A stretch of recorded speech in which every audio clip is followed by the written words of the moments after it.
napadaan ako dito sa Noise Control Studio sa Marikina dahil in-invite ako ng vocalist ng 1081 sa kanilang EP launch. So malapit tong studio na to kasi bukod sa practice, pwede ka magpa-event or production gigs dito.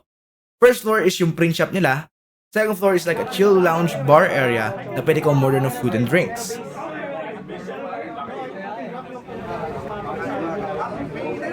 At yung third is yung studio. Pag-aakyat mo dyan, Chong. Sir. Ito na mismo yung ano.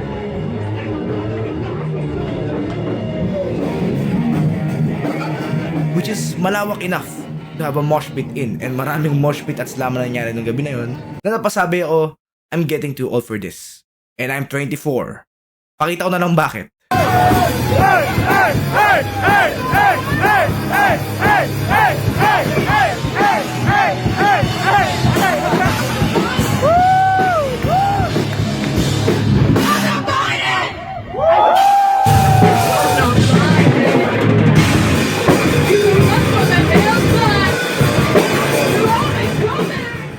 Again, congrats sa EP launch ng 1081. At diyan ko na kayo bibitinin.